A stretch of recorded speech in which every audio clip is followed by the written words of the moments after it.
My dear students, आज हम लोग क्लास 11th में बायोमॉलिक्यूल्स के बारे में समझेंगे। तो बायोमॉलिक्यूल्स है क्या कि लिविंग ऑर्गेनिज्म है, वो एनिमल हो, वो प्लांट्स हों, जो भी ऑर्गेनिज्म हैं इस पृथ्वी पर, तो उनके अंदर जो जीवन है या वो जिससे बने हुए हैं वो सारे कंपाउंड जो होते हैं उनको हम लोग बायोमॉलिक्यूल्स के अंतर्गत पढ़ते हैं।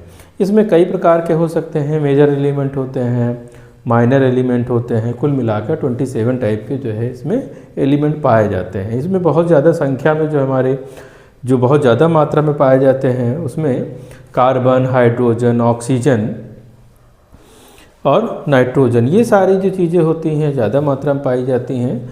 और वहीं पर बहुत सारे एलिमेंट हैं जो कि कम मात्रा में पाए जाते हैं।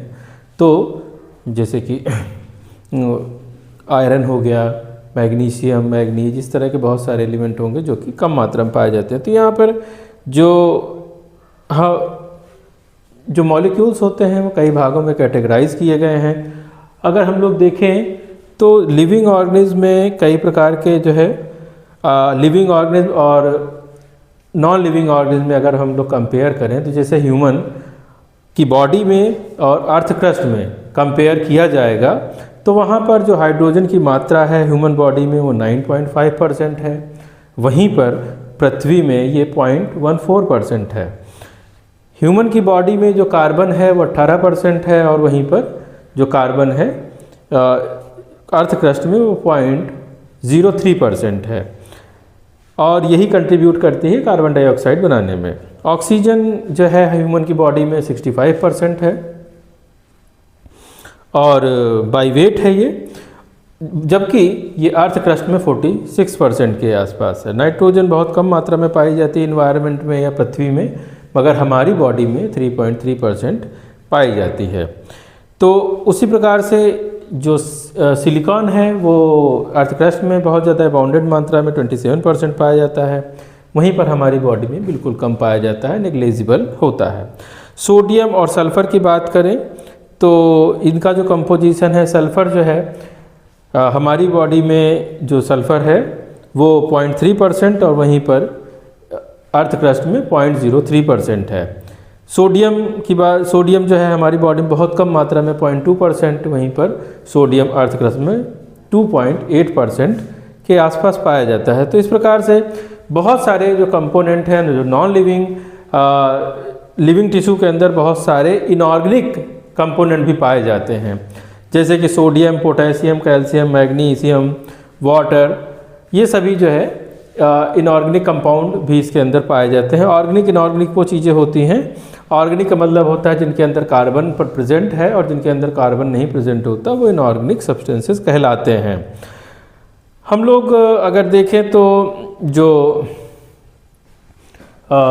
ये मॉलिक्यूल्स हैं प्राइमरी और सेकेंडरी मेटाबोलाइट्स कहलाते हैं। तो प्राइमरी और जो सेकेंडरी मेटाबोलाइट्स हो सकते हैं, इनमें जो प्राइमरी मेटाबोलाइट्स हैं वो ज़्यादा मात्रा में पाए जाते हैं। अगर हम लोग बात करें अमीनो एसिड्स की या शुगर की, तो ये जो है ज़्यादा मात्रा में पाए जाते हैं। वहीं पर अगर हम लोग बात करते हैं जो है सेकेंडरी मेटाबोलाइट्स की, तो जो हमारे एंटीबॉडीज़ फॉर्म होती हैं या इसेंशियल ऑयल्स हैं, रबड़ है, एल्केलॉइड्स हैं, ये सब हमारी सेकेंडरी जो है मेटाबोलाइट्स होते हैं। वहीं पर शुगर, अमीनो एसिड, ये सब जो होते हैं, ये जो कंपाउंड हैं, ये हमारे प्राइमरी मेटाबोलाइट्स के रूप में जाने जाते हैं। बहुत सारे सेकेंडरी मेटाबोलाइट्स हैं जिसमें पिगमेंट हो सकते हैं, एल्केनॉइड्स हो सकते हैं, टॉक्सिन्स हो सकते हैं, लेक्टिन्स, ड्रग्स हो सकती हैं। तो वहीं पर पॉलीमेरिक जो है सब्सटेंसेस भी होते हैं, ये सारे जो होते हैं सेकेंडरी मेटाबोलाइट्स हो सकते हैं। जो बायोमॉलिक्यूल्स हैं बेसिकली उनमें मुख्यतः जो पाया जाता है वो बायोमॉलिक्यूल्स प्रोटीन हो सकती है, कार्बोहाइड्रेट हो सकते हैं, फैट हो सकते हैं, अमीनो एसिड्स हैं, protein, nucleic acid, polysaccharide, lipid, ये सब जो है हमारे बायोमॉलिक्यूल्स पाए जाते हैं। तो बायोमॉलिक्यूल्स जो होंगे इनको जो डाल्टन होती है, डाल्टन यूनिट होती है, उसके अंदर नापते हैं। इसमें जो बड़े मॉलिक्यूल्स होते हैं उनको मैक्रो मॉलिक्यूल्स कहा जाता है, वहीं पर जो छोटे होंगे उनको माइक्रो मॉलिक्यूल्स कहा जाता है। अगर एक सेल का कंपोजिशन देखा जाए तो एक सेल के अंदर लगभग 70 to 90% वाटर होता है, वहीं पर 10 to 15% प्रोटीन होता है, 3% कार्बोहाइड्रेट और लिपिड जो होता है 2% न्यूक्लिक एसिड 5 to 7% पाया जाता है। वहीं पर आयंस जो होते हैं वो 1% पाए जाते हैं। जो इसके बाद जो प्रोटीन्स होती हैं, प्रोटीन जो होती हैं वो जो है पॉलीपेप्टाइड से होते हैं। एक्चुअली ये एमिनो एसिड जो होते हैं, एमिनो एसिड पेप्टाइड चेन्स के द्वारा जुड़े होते हैं आपस में और प्रोटीन का फॉर्मेशन करते हैं। कुल मिलाकर जो 20 प्रकार के अमीनो एसिड्स पाए जाते हैं, ये अमीनो एसिड जो है एग्जाम्पल के रूप में देखें तो alanine, crystalline, proline, tryptophan, lysine, ये सारी जो होती हैं ये अमीनो एसिड्स पाई जाती हैं। ये जो अमीनो एसिड्स होती हैं यही हमारी बॉडी में स्पेशलाइजेशन ऑफ टिश्यूज़ के लिए रिस्पॉन्सिबल होती हैं। जो ऑर्गन फॉर्म होता है उस तरह के प्रोटीन फॉर्म होती हैं। आइज़ के लिए अलग तो मसल्स के लिए अलग, लंग्स के लिए अलग तो हार्ट्स के लिए अलग। तो ये जो होती हैं रिस्पॉन्सिबल होती हैं, वैसे ही अमीनो एसिड बनेगी और वैसे ही प्रोटीन बनेगी, वैसे जैसी प्रोटीन बनेगी वैसे जो है ऑर्गेनिज्म डेवलप करेगा। तो ये सारी चीज़ें जो होती हैं रिस्पॉन्सिबल होती हैं। इसमें जो पॉलीसैकेराइड्स होते हैं, जो पॉलीसैकेराइड्स हैं बेसिकली वो कार्बोहाइड्रेट हैं और इसमें सेलुलोज जो होती है वो पॉलीमेरिक फॉर्म है पॉलीसैकेराइड की। वहीं पर मोनोसैकेराइड जो होते हैं, मोनोसैकेराइड मतलब होता है जिसके अंदर एक ही शुगर के का कंपोनेंट पाया जाए, जैसे कि ग्लूकोज। तो इसमें भी कई सारे वेरिएशन हो सकते हैं, होमोपॉलीमर हो सकते हैं, जिसमें सिर्फ एक ही प्रकार के जो है एक ही प्रकार का जो वो है पाया जाता हो मोनोसैकेराइड।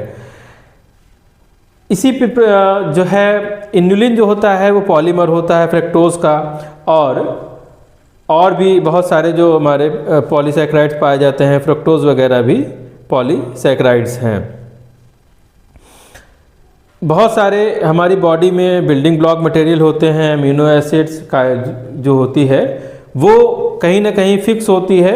अमीनो एसिड और केमिकली जो मॉडिफाइड शुगर्स होती हैं जैसे कि ग्लूकोसामाइन, एन एसिटाइल ग्लूकोसामाइन, ये सब जो होते हैं ये हमारी बॉडी में बिल्डिंग ब्लॉक मटेरियल के रूप में पाई जाती हैं। न्यूक्लिक एसिड के बारे में हम लोग जानते हैं, न्यूक्लिक एसिड के बारे में समझते हैं कि न्यूक्लिक एसिड में हम लोगों ने पहले भी इसको पढ़ रखा है कि डीएनए और आरएनए का जो कंपोनेंट होता है उसके अंदर एक जो है पेंटोज शुगर पाई जाती है। ये दो प्रकार के हो सकते हैं, डीऑक्सी राइबोज न्यूक्लिक एसिड और ऑक्सी राइबोज न्यूक्लिक एसिड, ये दो प्रकार की होती हैं। और इसमें 5 कार्बन की एक रिंग पाई जाती है। एक हमारा एल्कली ग्रुप इसके साथ जुड़ा होता है, हाइड्रोजन बॉन्ड्स होते हैं। इसको हम लोगों ने पहले भी एक चैप्टर में देख रखा है।